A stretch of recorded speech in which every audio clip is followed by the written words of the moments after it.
Okay, we are on lecture 18 now. Up till now, I told you the processes which process relations which happen in the ideal gas process. Now we will discuss about the main processes which occur in the ideal gas equation of state, the assumptions we take, the processes we take, and this will again be focused on the derivations and how we relate our answers together with the ideal gas and a normal question. So coming back to it, the main processes which occur in an ideal gas, there are four main processes. Isothermal, temperature constant, Boyle's law is applicable. Isobaric, pressure constant. Isochoric, volume constant. Adiabatic process, जिसका मतलब heat capacity constant है. So delta Q is equal to 0. There is no transfer of heat in an adiabatic process. Heat can neither enter nor it can go out. First and foremost, isothermal process. Isothermal means temperature is constant. From definition, both change in internal energy and enthalpy is equal to 0. Delta U 0 हो जाएगा, delta H 0 हो जाएगा. ये मैंने आपको बताया था क्यों 0 होगा. CV T2 minus T1, if the temperature is same, obviously it will be 0. In the numerical we did, it was under isothermal conditions, you knew it was 0. But if I ask you to show me the calculation how it came to 0, you had to do the whole process. So for derivation के लिए we substitute these values in the first law which equate to 0 due to isothermal condition. W and Q can easily be determined which will equal in magnitude but opposite in sign. एक बात याद रख लें कि isothermal process की क्या निशानी है. पहली निशानी तो ये है कि आइसोथर्मल कंडीशंस के अंदर आपका डेल्टा U 0 है. उसके बाद निशानी ये है कि जो आपका W और Q होगा ना, उनका मैग्नीट्यूड सेम होगा और साइन ऑपोजिट होंगी. Now I am relating chapter 2 with chapter 3. अगर आपको वो न्यूमेरिकल याद हो जो आइसोथर्मल कंडीशंस के अंदर हमने किया था, पहली प्रोसेस थी heating at a constant volume followed by cooling at a constant pressure. दूसरी थी cooling at a constant pressure followed by heating at constant volume. Both were different path functions थे. Therefore their work and Q values were different. एक की आ रही थी I think तकरीबन 9000 something, दूसरी की आ रही थी like 4000. But the thing is, जो दोनों थी, they were opposite in directions. For example, अगर constant volume followed by constant process था, the Q in that was minus 4000. The W in that process was 4000. It has to be opposite and it has to be same in magnitude and in the opposite direction.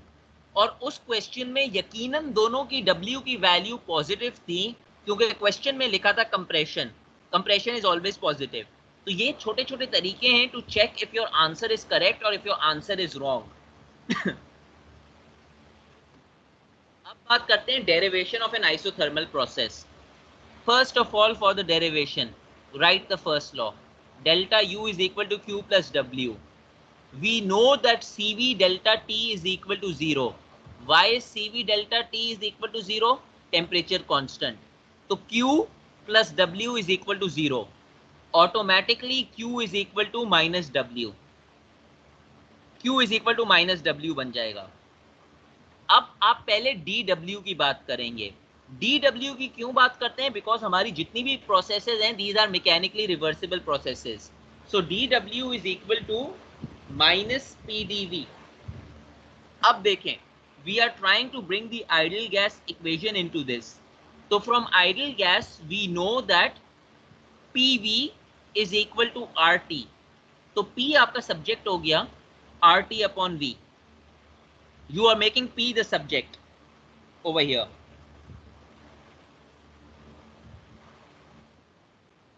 DW क्या होगा? DW आपका simply बन जाएगा, पहले मैं DW निकाल रहा हूं क्योंकि वो ज्यादा आसान है निकालना. पहले मैं DW निकाल रहा हूं because DW is nothing but minus PdV. तो DW की जगह मैं क्या करूंगा, मैं डाल दूंगा W. I should have written this. There is one mistake. Please correct it. I should not have written this as W. नहीं, I should have written this as DW. और आखिर में W आ रहा था. The second line should have been DW. So DW is equal to minus RT dV upon V. अगर मैं DW को subject बना रहा हूं तो मैं क्या करूंगा, माइनस RT, लिमिट्स डालूंगा, dV अपॉन V. dV का इंटीग्रेशन क्या होता है, dV अपॉन V का V2 अपॉन V1. तो अगर मैं इसको DW बोलता तो इन terms of DW it is minus RT dV upon V. अगर मैं W की बात कर रहा हूं तो W इज इक्वल टू, जी सर क्या यहाँ हुआ, पर डी डब्ल्यू नहीं आएगा क्योंकि इंटीग्रल आप देखें तो एक तरफ आ रहा है और एक तरफ नहीं आ रहा, तो डी और इंटीग्रल जो है ना आपस में कट गए, तो इसलिए डब्ल्यू सही है। सही है, चले मैंने मैथ नहीं पढ़ी है, अगर फिर सही है बोल रहे हैं तो फिर चलें, देख लूंगा मैं इसको, मैं एक नजर देख लूंगा. तो W is equal to minus R T L N V two upon V one. ये समझ आ गया कि W कैसे आता है, minus R T L N V two upon V one. Yes sir. अभी मैंने आपको कहा है जो Q होता है वो ऑपोजिट साइन का होता है W के निस्बतन. तो अगर W की value minus R T L N V two upon V one है तो Q की वैल्यू क्या होगी, उसकी भी value R T L N V two upon V one होगी, मगर उसका साइन रिवर्स होगा, क्योंकि अगर इधर नेगेटिव है तो यहां पर पॉजिटिव होना चाहिए. तो Q का मैग्नीट्यूड क्या हो जाएगा, R T L N V two upon V one. इससे दो चीजें जाहिर हो गई. बंद कर दे ममा, स्विच ऑफ कर दे, रिकॉर्डिंग हो रही है. इससे इससे इससे दो चीजें जाहिर हो रही हैं, दो चीजें ये जाहिर हो रही हैं कि एक तो इसका मैग्नीट्यूड सेम है, दूसरा ये कि इसकी साइन डिफरेंट है. Just give me 1 minute, I am just closing my generator.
जी, can you hear me now? जी Yes, सर। sir. अच्छा, तो यस सर। ये आसान डेरिवेशन ये है आइसोथर्मल की। यहाँ तक तो समझ आ गई ना? Q is equal to R T L N V two upon V one.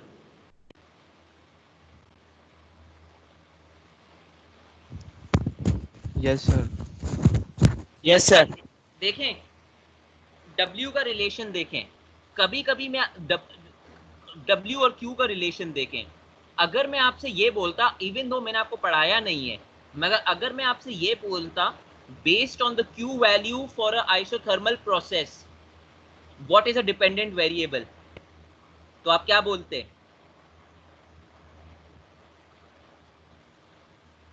Repeat करें सर।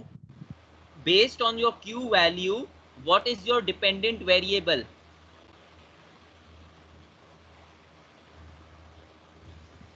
देखें, इवन दो मैंने पढ़ाया नहीं है, इट इज ऑब्वियस। मैंने आपको क्या कहा था? Pressure. प्रेशर। टेम्परेचर। Q और W की रिलेशंस देखें, यहाँ पर टेम्परेचर है, वॉल्यूम है, जो डिपेंडेंट वेरिएबल इज प्रेशर। क्योंकि ऐसी भी चीजें मैं पूछ सकता हूँ जो मैंने आपको जिसका कॉन्सेप्ट दिया हुआ है। और आप यहाँ पर देखें, आप यहाँ पर जब आप आइडियल गैस का रिलेशन बना रहे हैं, आपने प्रेशर को डिपेंडेंट बनाया है, आपने बनाया ही प्रेशर को डिपेंडेंट है। तो ये आपको मालूम होना चाहिए कि जो मेरा डिपेंडेंट वेरिएबल यहाँ पर है ये प्रेशर है। सबसे आसान तरीका मालूम करने के लिए कि डिपेंडेंट वेरिएबल कौन सा है, जो वेरिएबल आपका डिपेंडेंट होगा वो इन टर्म्स ऑफ Q और W के अंदर नहीं आएगा। और ये नहीं आ रहा है यहाँ पर T आ रहा है और V आ रहा है। चलें अब देखें, जो मैंने आपको इक्वेशंस पहले बताए हैं ना, वो आइसोथर्मल प्रोसेस के लिए हैं। आइसोथर्मल प्रोसेस का क्या मतलब है? Boyle's law is applicable. The equation of an isothermal process can take another form. और अगर यहाँ पर बॉयल्स लॉ है तो आपका आइसोथर्मल प्रोसेस एक और फॉर्म ले सकती है। कैसे ले सकती है? आंसर वही आएगा, as the conditions are isothermal, Boyle's law is applicable. Boyle's law क्या होता है? P1 V1 is equal to P2 V2। तो अगर फाइनल वॉल्यूम आपकी बढ़ेगी इनिशियल वॉल्यूम से, तो आपका जो फाइनल प्रेशर है वो उतना ही इनिशियल प्रेशर से कम होगा। अगर वॉल्यूम 5 टाइम्स बढ़ती है तो प्रेशर 5 टाइम्स कम होगा due to the inverse relation. ये एक आइसोथर्मल प्रोसेस का ग्राफ है। किस तरह इसका ग्राफ बनता है? अगर कभी आपसे ग्राफ का पूछ लिया जाए या ग्राफ ड्रॉ करने को बोल दिया जाए, पीवी डायग्राम पे ग्राफ इस तरह बनता है। इसकी मैं बात कर रहा था, इस पे थोड़ा सा टेंशन पे करें। अभी अभी मैंने Q की रिलेशन निकाली है, Q is equal to R T L N V two upon V one. यहां पर निकाली है ना, Q is equal to R T L N V two upon V one, निकली भी है। Yes sir. Yes, अगर मैं sir. बॉयल्स लॉ देखूं, बॉयल्स लॉ है P1 V1 is equal to P2 V2। अगर मैं यहां पर इन terms of V2 upon V1 ले आऊं, क्योंकि यहां पर मेरा ln V2 अपॉन V1 है, तो क्या होगा? V2 upon V1 is equal to P1 upon P2। यानी अगर मैंने आपको डेटा के अंदर वॉल्यूम नहीं दी है तो आप isothermal process in terms of pressure भी कैलकुलेट कर सकते हैं। तो आप फिर क्या करोगे? V2 upon V1 is equal to P1 upon P2। आपका जो वही Q वैल्यू थी ना, R is equal to RT ln V2 upon V1, वो क्या बन जाएगी? RT is equal to ln P1 upon P2। यानी वो जो Q वैल्यू है वो इन टर्म्स ऑफ प्रेशर भी निकल सकती है और वो भी निकल सकती है इन टर्म्स ऑफ वॉल्यूम। इसी तरह W क्या होगी? Minus R T L N V two upon V one है, वो हो जाएगी R T L N P one upon P two. अपने P1 और P2 को भूलिएगा नहीं। अगर V2 ऊपर है V1 नीचे है तो P1 ऊपर है P2 नीचे है, तब आपकी साइन चेंज नहीं होगी। बट आप इसको इन टर्म्स ऑफ प्रेशर भी लिख सकते हो, इन टर्म्स ऑफ फाइनल प्रेशर। अगर कोई बंदा बोलता है नहीं मैं फाइनल को ऊपर रखना चाहता हूं, यानी मैं इसको P2 अपॉन P1 करना चाहता हूं, जैसे वो V2 अपॉन V1 था, मैं P2 अपॉन P1 कर रहा हूं। We are dealing with logs over here. जब आप लॉग्स की बात करते हैं तो अगर आप P2 अपॉन P1 को लिखेंगे तो आपको एक चीज करनी जरूरी क्या है, आपको साइन हुआ कि अगर आपने Q की वैल्यू के अंदर आपने आपने ये कहा ना, अभी यहां पर आप अपनी Q की वैल्यू देखें, आपकी Q की वैल्यू क्या है, RT ln P1 upon P2। आप चाहते हैं कि आप इसको P2 अपॉन P1 लिखें, तो आपकी Q की वैल्यू क्या हो जाएगी, minus RT ln P2 upon P1, और जो W की वैल्यू आपकी थी जो minus RT ln P1 upon P2, वो हो जाएगी RT ln P2 upon P1। Hence in terms of final to initial, आखिरी वाला डब्बा देखें, अगर आप बात कर रहे हैं फाइनल और इनिशियल की, पहले वॉल्यूम की बात करते हैं। Q जो आपका होता है in terms of volume, it is always RT ln V2 upon V1। ये मैंने आपको प्रूफ कर दिखाया था कि हमेशा positive RT ln V2 upon V1 क्यों होता है। अगर आप प्रेशर कोई ऊपर लिखना चाह रहे हैं तो आप लिखेंगे इज इक्वल टू, वही जो Q जो पॉजिटिव था वो माइनस हो जाएगा, minus RT ln P2 upon P1। तो अगर प्रेशर सेकंड प्रेशर भी ऊपर है तो माइनस साइन आ जाएगी। फर्ज करें आप फर्स्ट प्रेशर के टर्म्स में लिखना चाह रहे हैं, आप लिखना चाह रहे हैं RT is in terms of pressure, तो ये मैं रिपीट कर रहा हूं, इसको जरा सुन लीजिएगा, बाद में रिकॉर्ड भी कर लीजिएगा। सो रिकॉर्डिंग सुन लीजिएगा। I am talking about Q right now. In terms of Q, first equation would be RT ln V2 upon, second equation would be minus RT ln P2 upon P1। अगर आप final pressure कोई ऊपर रखना चाह रहे हैं तो आपको नेगेटिव साइन लाजमी है लगाना, ताकि आंसर आपका वही आए जो इन टर्म्स ऑफ वॉल्यूम आ रहा था। अगर आप इनिशियल प्रेशर को रखना चाह रहे हैं, साइन रिवर्स नहीं करना चाह रहे, तो RT ln V2 upon V1 is also equal to RT ln P1 upon P2 by the application of Boyle's law. So in isothermal condition, Q and W can take three forms. I am talking about Q only. One form of Q is RT ln V2 upon V1. Second form of Q is RT ln P1 upon P2. Third form of Q is minus RT ln P2 upon P1। तो ये आपके तीन terms हैं based on the information, एक second, based on the information that you have और the way you want to calculate it, you can use any of these three equations, I don't care. पूछें sir. अगर left side पे जो है ना volume जो अभी जो है ना 2/1 है, यानी V2 upon V1 है, सो अगर आप अगर नेक्स्ट इक्वेशन में अगर V1 upon V2 आप क्या बोल रहे हैं, अगर आप इसको नहीं आएगा ना P2 upon P1 के लिए। एक सेकेंड, अगर आप इस Q को, इसका फोर्थ फॉर्म भी हो सकता था, अगर अगर आप इस Q को इन terms of V1 upon V2 लिखना चाहते ना तो वो भी हो जाता, minus RT ln V1 upon V2। You could have even written like that. अपनी साइंस नहीं खराब कीजिएगा। मैं ये बोल रहा हूँ, ये जो Q लिखा हुआ है ना, Q is equal to RT ln V2 upon V1, ये यूं भी लिखा जा सकता था minus RT ln V1 upon V2। ठीक है सर, समझ गया सर। इसका सर एक और बात सर, ये जो ना P, सर ये जो आप जो कह रहे हैं सही, यानी ln में जो है ना जो वेरिएबल्स होते हैं, अगर उसको अपसाइड डाउन करें तो नेगेटिव आ जाता है, ये लॉ है। ये आगे आप ये लॉ देखेंगे, ये एक लॉ है कि जब आप चेंज करते हैं ना साइन, फॉर एग्जांपल इसका आपको मैं सिंपल एग्जांपल दे देता हूं। कैलकुलेटर है आपके पास? Yes sir. आप करें ln5 अपने कैलकुलेटर पे और मुझे आंसर बताएं।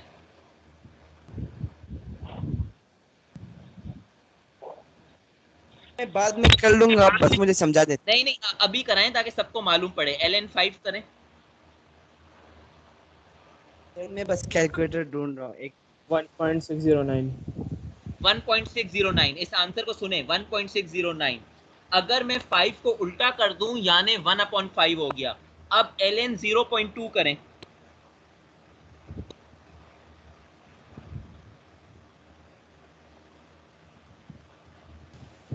सब -1.609 minus minus 1.609, 1.609।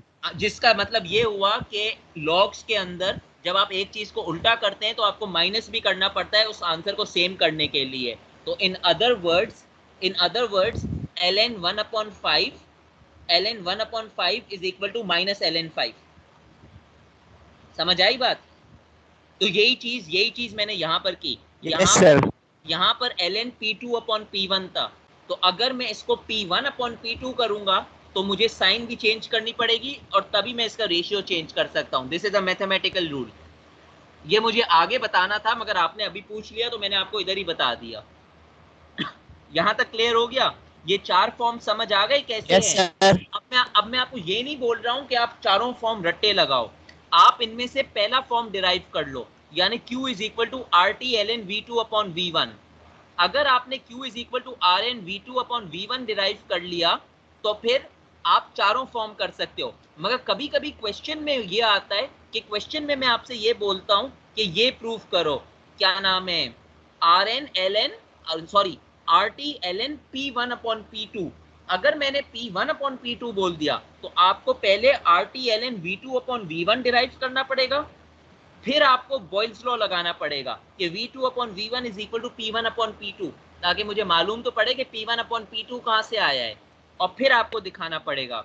I think, I am not sure but I think that was the exact question I asked over here.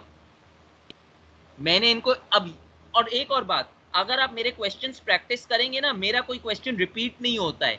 तो अगर इनके साथ ये क्वेश्चन आ गया है तो मोस्ट लाइकली आपके साथ नहीं आएगा। इधर मैंने कहीं किया तो होगा, आई एम श्योर, या तो मैंने 1/8 को दिया था या 1/9 को दिया था। I am sure I had given it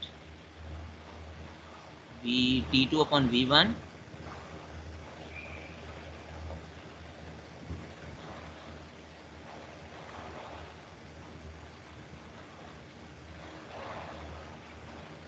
no, 1/8 को दिया था। 1/8 को मैंने यही दिया था। मैंने इनको फाइनल टर्म्स 1/8 को जो मैंने क्वेश्चन दिया था, I told them that one form of isothermal process is this process। ये इक्वेशन दिया था, RT ln P1/P2 show how Q is equal to RT ln P1/P2। तो पहले उनको क्या करना पड़ा था, पहले उनको यहां तक Q को लाना पड़ा था, RT ln V2/V1। उसके बाद एडिशनल स्टेप उनको ये करना पड़ा था, isothermal condition, this is Boyle's law. Boyle's law की वजह से P1 ऊपर हुआ, P2 नीचे आया, और फिर जाकर ये इक्वेशन बनी। और अगर मैं आपको फाइनल के टर्म्स में पूछूं कि P2/P1, तो फिर वो आप in terms of log explain कर सकते हैं। तो ये हो गया आपका सिर्फ आइसोथर्मल प्रोसेस का derivation. That is all you need to know in isothermal derivation. अब बात करते हैं आइसोबारिक डेरिवेशन की। आइसोबारिक का पहली बात तो ये डायग्राम ये है। अगर मैंने आपसे ये पूछ लिया कि इसका स्केच बनाएं, तो आप इसका स्केच यूं बना देंगे, एक हॉरिजॉन्टल लाइन। एक चीज इंपॉर्टेंट रख लें, इस स्केच के अंदर एक चीज मिसिंग है। वो जो एक चीज मिसिंग है ना, जो मैं नोट करता हूं, वो स्केच के अंदर प्रेशर के साथ पास्कल लिख लीजिएगा, वॉल्यूम के साथ मीटर क्यूब लिख लीजिएगा। मेरे लिए ये आंसर गलत है क्योंकि ये लेबल्ड नहीं है, मुझे नहीं मालूम कौन से यूनिट्स हैं। तो ये बात मैं अभी क्लियर कर रहा हूं, प्लीज राइट योर यूनिट्स। तो आइसोबैरिक प्रोसेस क्या होता है? Isobaric process of a closed system means pressure is constant. अगर प्रेशर कांस्टेंट हो गया तो by definition we know that delta P is 0। Sketch मैंने आपको दिखा दिया है। इसका डेरिवेशन क्या होगा? इसके डेरिवेशन के अंदर again start with the first law, delta U is equal to C V delta T, delta U is equal to Q plus W. ये आपका फर्स्ट लॉ है, mechanically reversible process. D W is equal to minus P D V. Ideal gas से हमें मालूम है P V is equal to R T. पहले मैं D W की बात कर लेता हूं क्योंकि डी डब्ल्यू को निकालना ज्यादा आसान है। अगर मैं डब्ल्यू की बात करता हूं, W is equal to minus P D V, तो इधर मैं dv को जब इंटीग्रेट करूंगा तो मैं क्या लिखूंगा? मैं v2 माइनस v1 लिखूंगा। स्टूडेंट्स मिस्टेक ये करते हैं, कभी कभी वो dv का इंटीग्रल 1/v लिख लेते हैं। 1/v जब होता है जब dv/v होता है, dv/v ln आता है। जब सिर्फ dv हो तो ln नहीं आता, सब्ट्रैक्ट होगा। तो जब मैंने इसको इंटीग्रेट किया तो मेरा आंसर क्या बन रहा है, w is equal to minus P v2 minus v1, यही बन रहा है ना।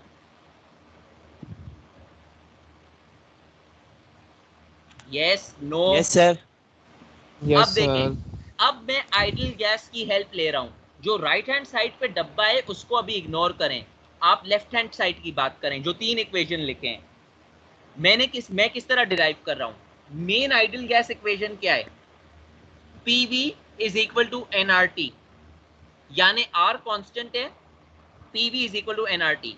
दूसरे इक्वेशन की बात करें, I have written it by mistake P1 V1, I should not have written it P1 P1 क्योंकि P इसके अंदर कांस्टेंट है।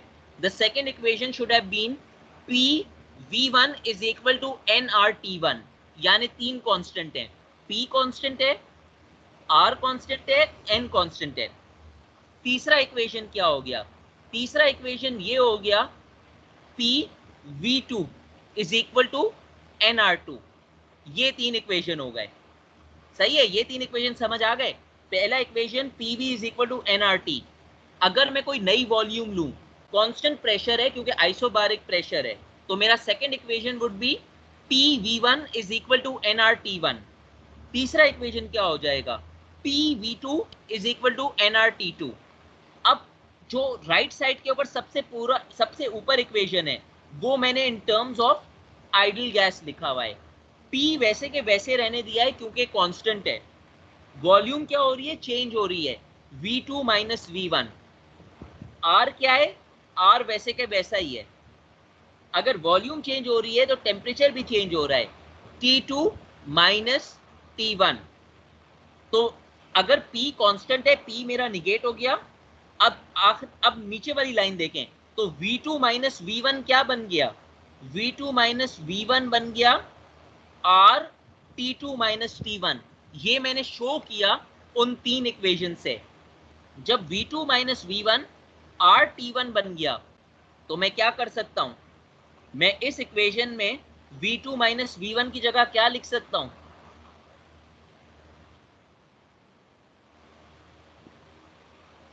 ये लिख सकता हूं जी सर। ये लिखा हुआ ना P V2 माइनस V1 और आइसोबैरिक प्रेशर कांस्टेंट है, तो ये तो पूरी टर्म जीरो हो जाएगी क्योंकि P जीरो हो जाएगा। देखें बिल्कुल जीरो हो जाएगा, मगर इसको डिराइव करने के लिए आप एक चीज भूल रहे हैं। यहाँ पर जब डिराइव कर रहे हैं ये पूरी डेरिवेशन नहीं है, यहाँ पर 2 टर्म्स आप यूज कर सकते हैं। आप ये बोल रहे हैं कि मैं प्रेशर को डेल्टा P कर दूं, मगर ये क्या है, ये P dV है। P को मैंने कांस्टेंट रख दिया ना, जीरो कैसे हुआ। ओह यस, ठीक ठीक। सही है। ये आप इस तरह के जब सवाल पूछते हैं तो ये जो बाकी 70 बच्चे बैठे होंगे ना ये भी कंफ्यूज हो जाएंगे। ऐसे अगर सवाल होते हैं ना थोड़े से, तो मुझे आप वो मैसेज कर दिया करें। मुझे मसला नहीं है बताने के लिए, मगर अब ये है कि अब किसी ने ये सुन लिया होगा या जिसने क्लास अटेंड नहीं की होगी ना, अब ये रिकॉर्डिंग में आ गया होगा, वो मुझसे थोड़ी देर बाद यही पूछेगा सवाल। Okay sir. अब जो क्या है, अब देखें, अब मैंने क्या किया, जो मेरा W is equal to minus W is equal to RT2 minus T1, वो मैंने इस रिलेशन से ले लिया। तो मेरी जो W की रिलेशन है वो बन गई माइनस RDT।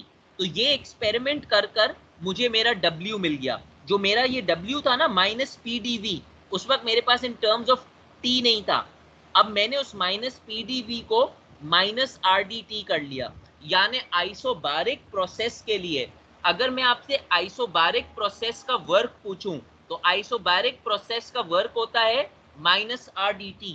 अगर मैं आपसे आइसोथर्मल प्रोसेस का वर्क पूछूं तो आइसोथर्मल प्रोसेस का वर्क होता है ये वाला equation minus RT ln V2 upon V1।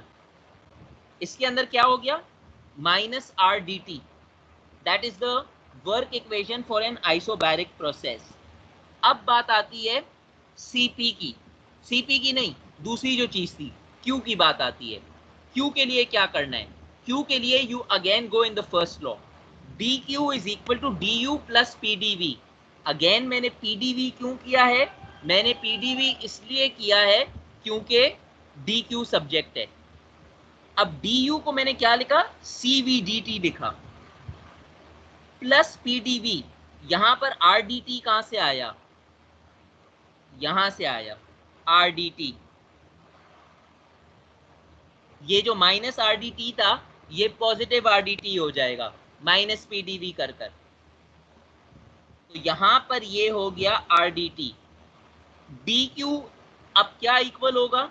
अगर मैं dt को कॉमन ले लूं तो cv प्लस r क्या हो गया? By Mayer's equation cp।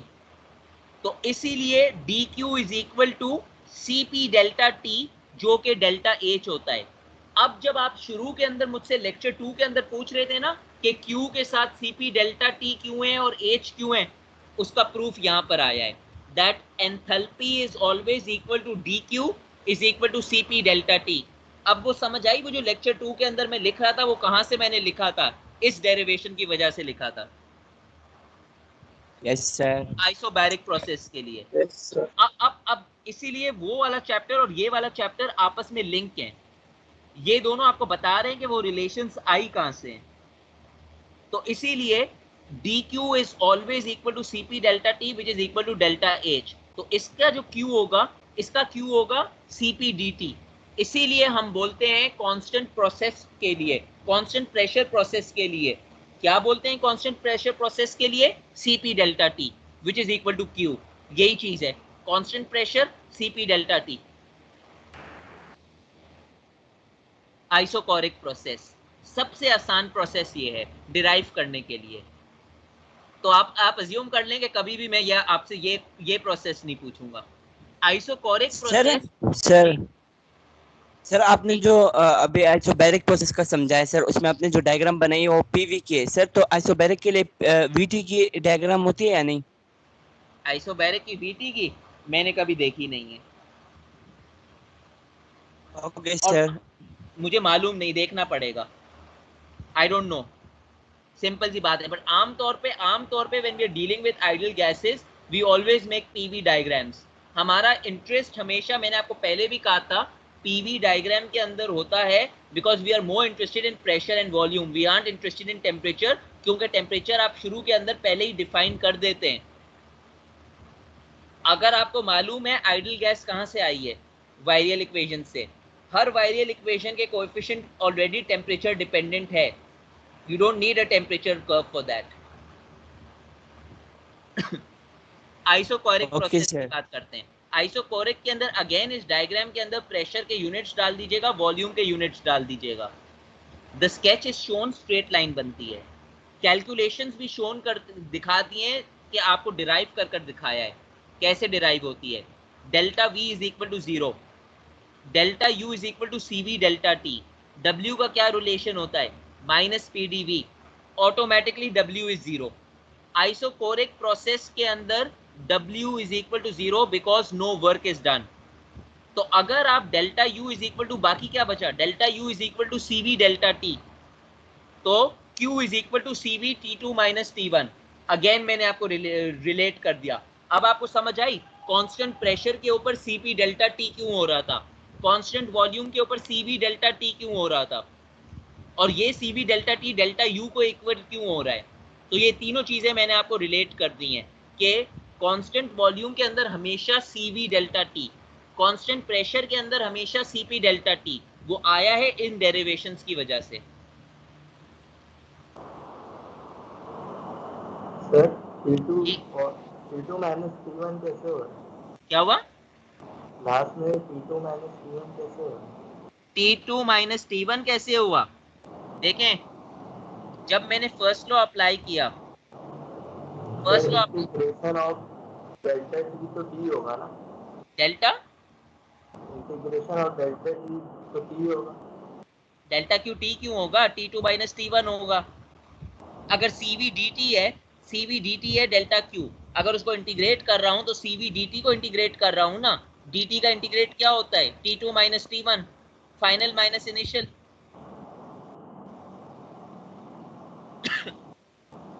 Limit भी दी है।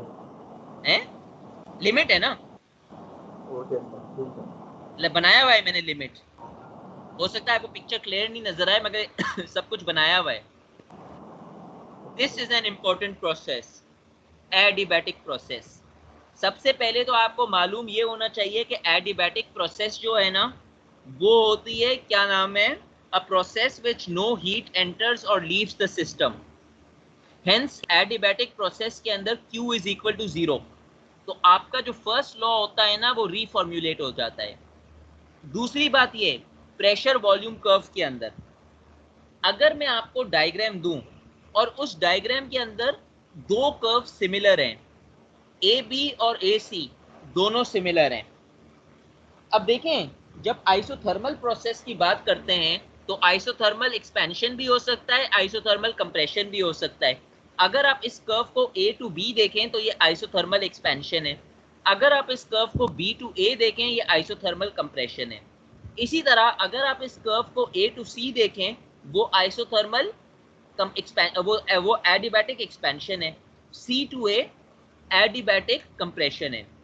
अब बच्चों को ये नहीं मालूम पड़ता, अगर मैं आपको दो कर्व दे दूं और मैं आपसे ये बोलूं कि इसको लेबल करें कि आइसोथर्मल कर्व कौन सा है, एडिबैटिक कर्व कौन सा है। बाय डिफॉल्ट जिसका ग्रेडियंट ज्यादा स्टीप है यानी जिसका स्लोप ज्यादा स्टीप है वो एडिबैटिक कर्व होगा। उसकी वजह ये होती है कि एडिबैटिक कर्व के अंदर एक फैक्टर होता है जिसको हम गैमा बोलते हैं या एडिबैटिक इंडेक्स बोलते हैं।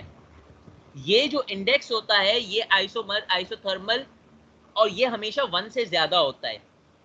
कैसे 1 से ज्यादा होता है ये मैं आपको अभी बताऊंगा, मगर ये जो इंडेक्स होता है ये 1 से ज्यादा होता है और ये आइसोथर्मल प्रोसेस के साथ मल्टीप्लाई हो जाता है।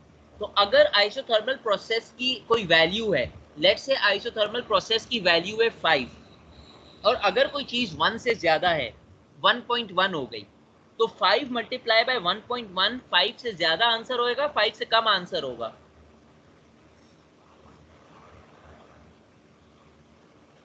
फाइव से ज्यादा होगा, 5 इंटू 1.1।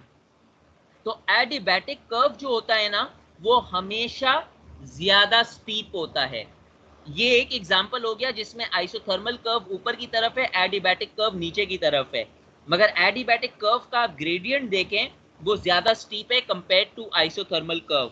तो ये आपको निशानी बता देता है कि दिस मीन्स दैट ये एडिबैटिक कर्व है। अगर मैंने आपको दो कर्व दे दिए तो आप आंसर ये लिखेंगे कि curve AC is adiabatic, reason being number 1 it has a steeper gradient. इसका प्रैक्टिकल रीजन क्या है कि why does it have a steeper gradient? It has a steeper gradient because the isothermal curve is multiplied by gamma which is the adiabatic index due to which is always greater than 1, hence the gradient is going to be greater. Number 3 reason, adiabatic curve के अंदर there is no transfer of heat, there is no heat loss or heat gain। तो एक्सोथर्मल जो isothermal है उसके अंदर heat loss और heat gain slowly हो रही होती है, डिस्पैच जो रिलीज हो रही होती है। तो जब ये एडिबैटिक अपने अंदर रखता है, इसको ट्रांसफर ही नहीं हो रहा है, इसका जो कर्व होता है वो स्टीप रहेगा।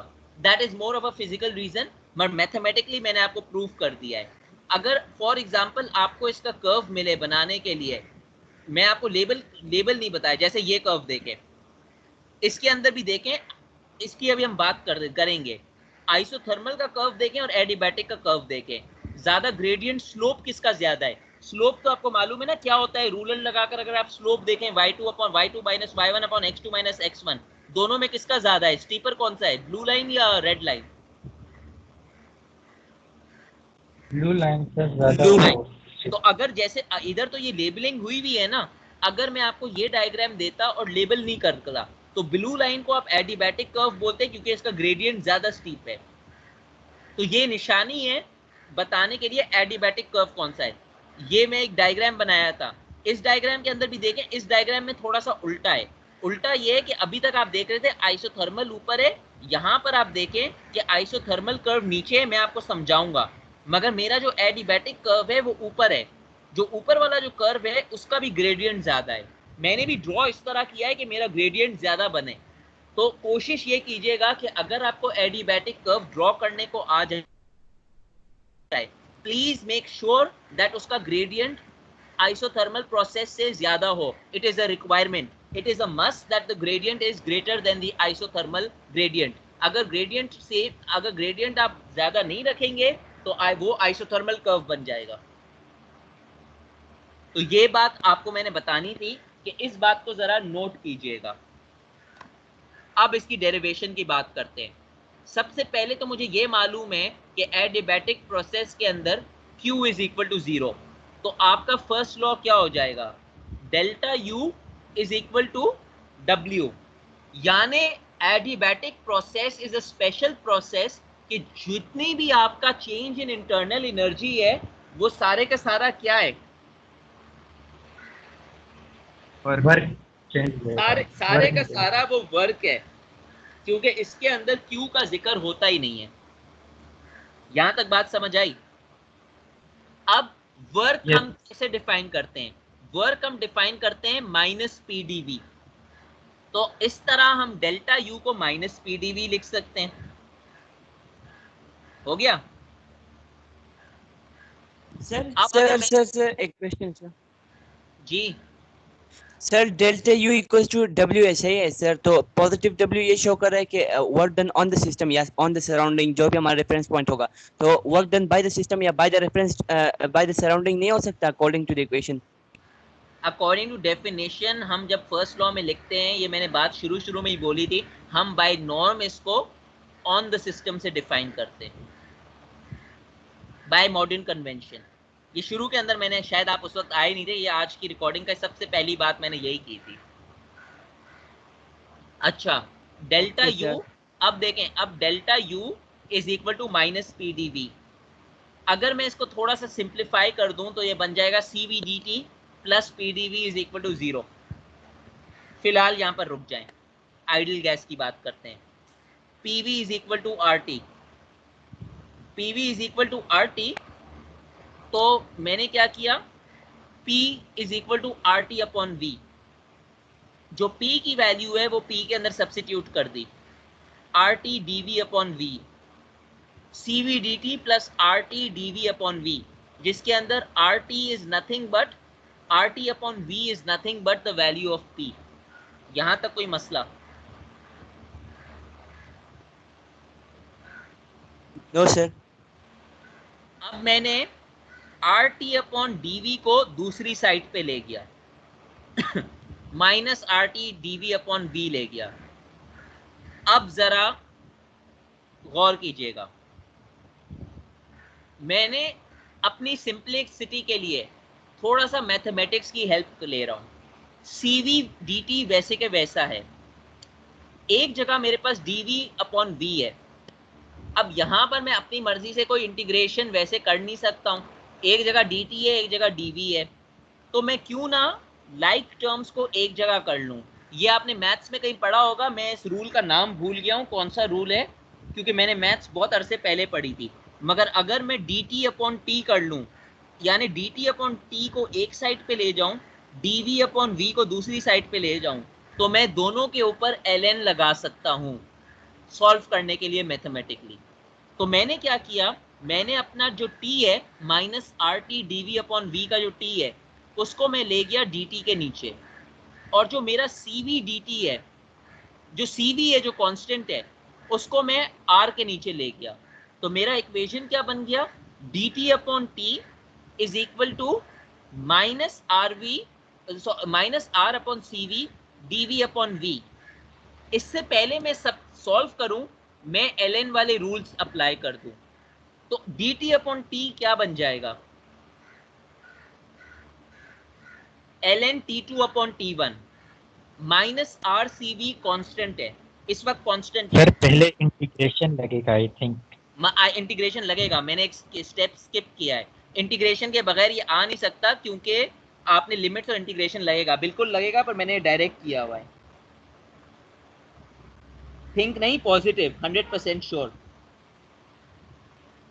तो ln t2 upon t1 is equal to minus RCV ln v2 upon v1. अब मैं क्या कर सकता हूं, ये आपको मैथ्स के रूल मालूम है कि अगर ln से पहले कुछ कांस्टेंट हो तो वो उस टर्म के पावर में चला जाएगा। ये रूल मालूम है? Yes sir. तो मैंने क्या किया है, मैंने ln t2 अपॉन t1 को वैसे के वैसे रहने दिया है, फिलहाल मैंने माइनस को बाहर रहने दिया है। इसकी वजह मैं आपको बताता हूं। मैंने माइनस को वैसे ही रहने दिया है बाहर। मैंने क्या किया है, ln v2 अपॉन v1, और क्योंकि r अपॉन cv कांस्टेंट था, मैं r अपॉन cv को ऊपर ले गया। अब line number second last line और थर्ड लास्ट लाइन, इसमें आपको क्या फर्क नजर आ रहा है? पोजीशन ऑफ v1 और V1 v2 ऊपर आ गया। क्या हुआ? v1 ऊपर आ गया। v1 और v2 का पोजीशन चेंज हो गया। अगर मैंने उसकी पोजीशन चेंज की है, मैंने पोजीशन क्यों चेंज की? माइनस हटाने के लिए। अगर ये माइनस बाहर नहीं होता तो मैं v2 अपॉन v1 वैसे के वैसे रहने देता, मगर माइनस फिर बाद में तंग करता मुझे, तो माइनस हटाने के लिए मैंने v1 अपॉन v2 कर लिया है। जो मैं अभी थोड़ी देर पहले बात कर रहा था कि p2 अपॉन p1 को अगर ln के अंदर है, उसको मुझे रिवर्स करना है, तो मुझे किस तरह करना है? सिंपलेस्ट एग्जांपल मैंने आपको वही दिया था, ln 5 करें और ln 1 अपॉन 5 करें। कैलकुलेटर पे खुद कीजिएगा तो आपको आइडिया हो जाएगा। तो ये पोजीशन चेंज हो गई v1 upon v2, v1 upon v2 power वही रहा। अब मैं ln काट सकता हूं। जब मैंने ln काट लिया, मेरा फाइनल रिलेशन क्या बन गया? t2 upon t1 is equal to v1 upon v2 r upon cv। This is my adiabatic equation, main adiabatic equation ये है। अब देखें, बाय डेफिनेशन मैं अभी एक थोड़ी देर पहले बात कर रहा था एडिबैटिक इंडेक्स की, जब मैंने आपको कहा था कि एडिबैटिक्स वैल्यू हमेशा थर्मल आइसोथर्मल इक्वेशन से बड़ी होती है, क्योंकि वो एक गैमा से मल्टीप्लाई होता है। By definition the ratio of specific heat at a constant pressure to specific heat at constant volume is gamma. How do we define gamma? Cp upon Cv is equal to gamma. दो relation आपको मालूम होनी चाहिए, एक Cp upon Cv is equal to gamma, दूसरा Mayer's equation Cp minus Cv is equal to R। पहली relation की बात करते हैं, Cp upon Cv is equal to gamma. मैंने आपको थोड़ी देर पहले बोला था gamma is always equal to 1, इसीलिए adiabatic curve has a steeper gradient. इसको आप कैलकुलेट कर कर देख लीजिएगा। Cp और Cv के डिफरेंस क्या होता है? तकरीबन 8 का डिफरेंस होता है। अगर मेरी Cp 20 है, मेरी Cv 12 है, 20 divide by 12 greater than 1। Cp 29 है, Cv 21 है, 29 अपॉन 21 ग्रेटर देन 1। Cp 15 है, Cv 8 है, Cv 7 है, again greater than 1। Gamma can never be less than 1। ये बात को तो अजबर कर लीजिए, gamma can never be less than 1। तो अब मैंने क्या किया, ये दोनों रिलेशन की हेल्प ले रहा हूं। मेरा इक्वेशन क्या था? यहां पर मेरे पास था R अपॉन Cv आखिरी लाइन के अंदर। मैं जो एडिबैटिक इक्वेशन है ना, इसके अंदर एडिबैटिक इंडेक्स लाना चाह रहा हूं, क्योंकि हमारा इंटरेस्ट एडिबैटिक इंडेक्स के अंदर है। तो R अपॉन Cv वैसे के वैसा है। R क्या होता है? Cp minus Cv, Mayer's equation. तो जो ऊपर R अपॉन Cv है, उसको मैंने वैसे के वैसे लिखा, Cp माइनस Cv जो R हो गया, नीचे वाला Cv वैसे के वैसे रहा। मेरा पहला रिलेशन हो जाएगा Cp upon Cv minus Cv upon Cv।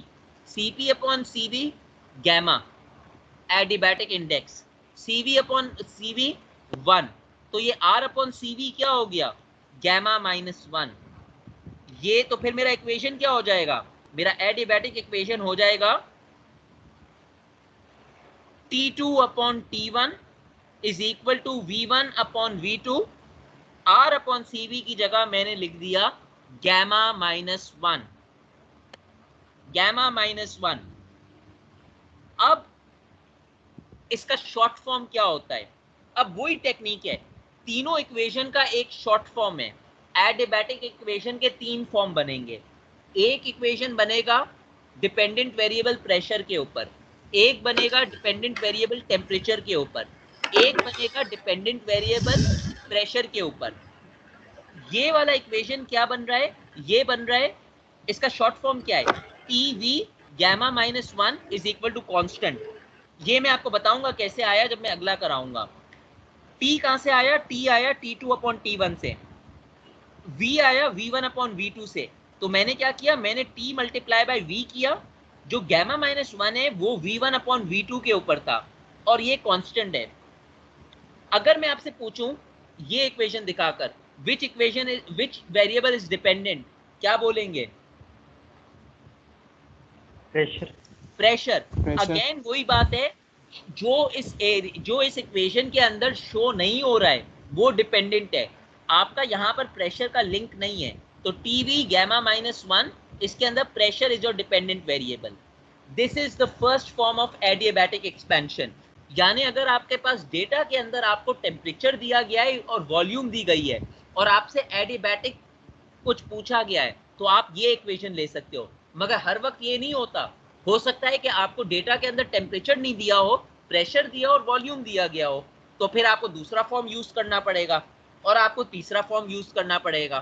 तीनों फॉर्म के मेन इक्वेशन आपको दिए जाएंगे, ये रट्टे नहीं लगाने पड़ते, मगर आपको ये मालूम होना चाहिए कि ये डिराइव किस तरह होते हैं। सेकंड फॉर्म की बात करते हैं। सेकंड फॉर्म ये मैं आपको बता रहा हूं इस फॉर्म में होता है, T2 upon T1 is equal to, चलें एक सेकेंड, इससे पहले हम सेकंड और थर्ड फॉर्म की बात करें। ये मैंने एक पिक्चर डाली है, एक इक्वेशन मैंने आपको यहां पर डाली है, ये वाली T2 अपॉन, ये वाली T2 upon T1 is equal to V1 upon V2 gamma minus 1, that is one form of adiabatic equation. दूसरी फॉर्म ऑफ एडियाबैटिक इक्वेशन ये है, T2 upon T1 is equal to P2 upon P1 R upon CP, ये आपको given the हो गई होगी। तीसरी क्या है, P2 upon P1 V1 upon V2 CP upon CV। मुझे बताएं सेकंड इक्वेशन के अंदर डिपेंडेंट वेरिएबल क्या होगा और थर्ड में क्या होगा?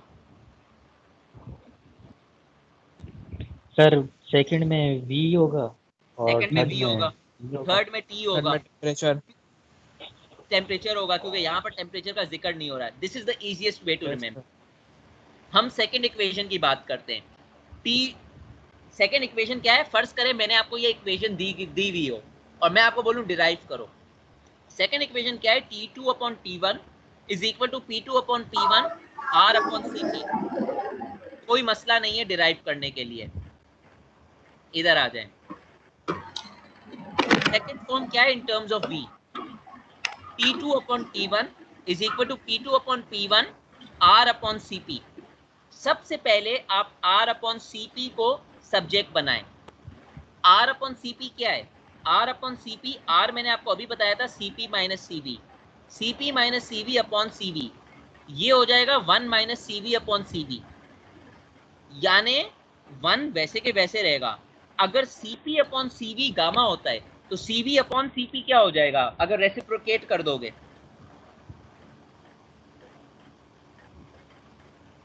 One upon R sir, 1 upon gamma, 1 upon R नहीं, 1 अपॉन गामा।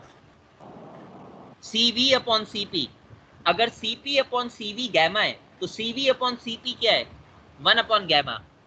तो ये रिलेशन जो है R अपॉन CP, ये बन जाती है गामा माइनस 1 अपॉन गैमा। अगर आप इसको सिंप्लीफाई करेंगे 1 minus 1 upon gamma, it will be gamma minus 1 upon gamma. अब बात देखें, अगर ये टेम्परेचर रिलेशन जो आपको दी गई है, इधर मैं क्या लिख रहा हूं, 1 माइनस गैमा अपॉन गैमा, यहां पर मैं क्या लिख रहा हूं, गैमा माइनस 1 अपॉन गैमा। मैंने 1 माइनस गैमा क्यों लिखा? जो मेन टेम्परेचर रिलेशन होती है ना, वो ये होती हैं। पहली रिलेशन है T multiply by V gamma minus 1 is equal to constant. मैंने आपको यहां कर दिखाई है, ये मैंने आपको कर दिखाई है, T V gamma minus 1 is equal to constant. दूसरी रिलेशन क्या होती है? दूसरी रिलेशन होती है TP 1 minus gamma upon gamma is equal to constant. तीसरी क्या होती है, PV to the power gamma is equal to constant. दूसरी रिलेशन की बात करते हैं। दूसरा रिलेशन ये बोलता है 1 माइनस गैमा अपॉन गैमा। मैंने जो प्रूव की थी, मेरे पास क्या आ रही थी, गैमा माइनस 1 अपॉन गैमा, यानी मेरे पास ये आ रही थी T2 upon T1 is equal to P2 upon P1 R upon CP, यानी ये आ रही थी gamma minus 1 upon gamma. Question में क्या है, 1 माइनस गैमा अपॉन गैमा, तो आपको क्या लगता है मैं क्या करूंगा? माइनस कॉमन लिया है और P1 और P2 माइनस कॉमन लिया, या दूसरी चीज ये है कि आप उसको रेसिप्रोकेट कर दें, इन दोनों इक्वेशन में फर्क देखें, T2 upon T1 is equal to P2 upon T1, और इस फॉर्म में क्या है P1 अपॉन P2, दोनों इक्वेशंस करेक्ट हैं। यूजुअली ये इक्वेशन यूज होती है, T2 upon T1 is equal to P1 upon P2, जिसमें 1 माइनस गैमा अपॉन गैमा आप प्लीज ये बंद कर दें। ये चीज मैं यूं भी लिख सकता हूं, T2 upon T1 P2 upon P1, इसके अंदर क्या होगा, आपका जो कांस्टेंट होगा या आपका गामा टर्म्स होगी वो गामा माइनस 1 अपॉन गामा है। Thermodynamically both are correct, but usually books के अंदर ये वाला फॉर्म यूज होता है। तो अगर मैं आपको ये वाला फॉर्म दे दूं तो आपको डिराइव करना आना चाहिए। तो जिस तरह मैंने पहले किया था, T multiply by V to the power gamma minus 1 is equal to constant, यहां पर इसका शॉर्ट फॉर्म क्या हो जाएगा, T multiply by P 1 minus gamma upon gamma is equal to constant, ये एक दूसरा कांस्टेंट है। इसी तरह टेम्परेचर डिपेंडेंट का कांस्टेंट होता है। टेम्परेचर डिपेंडेंट के लिए डेरिवेशन बहुत मुश्किल थी, it is a 3 page derivation, तो I have ignored the derivation. आपको सिर्फ ये रिलेशन मालूम होनी चाहिए कि टेम्परेचर डिपेंडेंट के अंदर P2 अपॉन P1 होता है, which is V1 upon V2 CP upon CV। CP upon CV क्या होगा, CP अपॉन CV गैमा होगा। तो जो आपका रिलेशन हो जाएगा वो हो जाएगा pressure multiply by volume power gamma is equal to constant. तो इसके अंदर भी मैंने यही किया, pressure multiply by volume power gamma, dependent variable is temperature. तो ये तीन फॉर्म होते हैं एडियाबैटिक एक्सपेंशन के। इधर मैं स्टॉप करूंगा सर।